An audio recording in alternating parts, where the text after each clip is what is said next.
மாட்டு கருதிங்கிறது முற்போக்கு, ஆடு மாடு மேய்க்கிறது பிற்போக்குன்னு. அது சரிதான். ஆடு மாடுகள் முன்னாடி போக நாங்க பின்னாடி இருந்து பத்திட்டு போவோம், அதனால அது பிற்போக்கு. அது மேய முன்னாடி போக நாங்க பின்னாடி இருப்போம், அதனால அது பிற்போக்கு.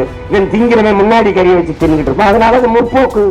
அவனுக்கு தெரியுது கேரளாவுக்கு மலையாளிக்கு வந்து 10 லட்சம் 15 லட்சம் 20 லட்சம் கொடுத்து என் சாணியை எடுத்துட்டு போறான், என் புழுக்கையை அள்ளிக்கிட்டு போறான் லாரியில. அவன் கொண்டு போய் அதை வச்சு விவசாயம் பண்றான். இவன் பாட்டம்பாஸ் 60 20 பொட்டாசியம் சல்பட்டு யூரியா கண்ட கருமத்தை வேறல ஒட்டி எனக்கு விஷத்தை விலை வச்சு கொடுக்குறேன். இப்படி ஒரு நாடு எங்க பத்திரிக்கா நீ? அவனுக்கு இருக்கிற அறிவுல ஒரு அறவாசி இவனுக்கு இருக்கப்படாதா? 15 வருஷமா கத்துறா முச்சந்தில நின்னு ஓன்னுங்கிற மறுபடியும் இந்த கர்மாவையும் பிடிச்சதுக்க ஓட்ட போட்டு எங்களை ரோட்ல போட்டு போயிடும். அதுதான் கோபத்தில் இந்த ஆடு மாட்டுக்காக ஓட்டு உரிமை கொடுத்து விடுறா எங்களுக்கு, அதாவது போட்டு விடுங்க அதுக்காக. ஏன்னா அதுக்கு தெரியும்ல கொடுமை. உலகமெங்கும் இவர்கள் அந்நிய முதலீட்டை ஈட்டு வர எத்தனை நாடுகளுக்கு செல்கிறார்கள். அந்த நாடுகள் எல்லாம் அந்த நாடு எப்படி மேய்ச்சல் நிலங்களை உருவாக்கி கால்நடைகளை பராமரித்து செல்வத்தை பெருக்குகிறது, பொருளாதாரத்தில் தண்ணீர் விடைந்து மேம்படுது என்று தெரிய வேண்டாமா?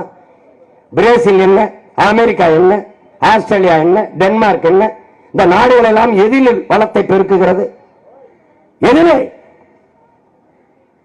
மாட்டுக்கறி ஏற்றுமதி, பால் ஏற்றுமதி, பால் இருந்து மதிப்பு கூட்டப்பட்ட பொருள்கள், பால் கோவா, சீஸ், இந்த மாதிரி பொருள்கள்ல தான் அவன் அதிகமா சம்பாதிக்கிறான்.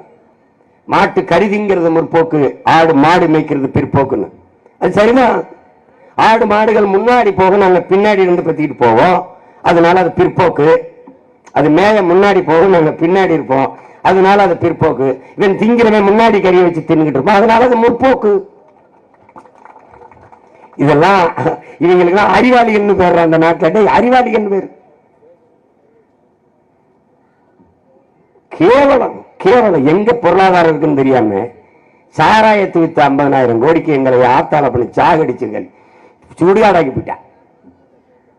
சுடுகாடாக்கி போயிட்டான். ஐயா ராமசாமி அவர்கள் தாலி அறுத்துரு, அதை கலட்டிடு, அடிமை சின்னம், அது விலங்கு, பெண்ணுக்கு அடிமை சின்னம் என்ன, அதனால அதை கடைபிடிக்கிறாங்க. அவரை பின்பற்ற எல்லாரும் பல லட்சக்கணக்கான பெண்களின் தாலி அறுத்துட்டான் குடிக்க வச்சு. சிங்களத்தை இலங்கையில சிங்களம் எங்களை குண்டு ஓட்டு கொன்னா, அது இனப்படுகல. இவன் குடிக்க வச்சு கொள்றான், இதுவும் இனப்படுகல. அவன் 1.5 லட்சம் பேரை ஒரே ஆண்டுல கொண்டான், இவன் 5 லட்சம் பேரை அந்த 5 ஆண்டுல கொள்றான். ரெண்டும் ஒண்ணுதான். அங்க கொண்டவன் சிங்களவன், இங்க கொண்டவன் எங்களவன்.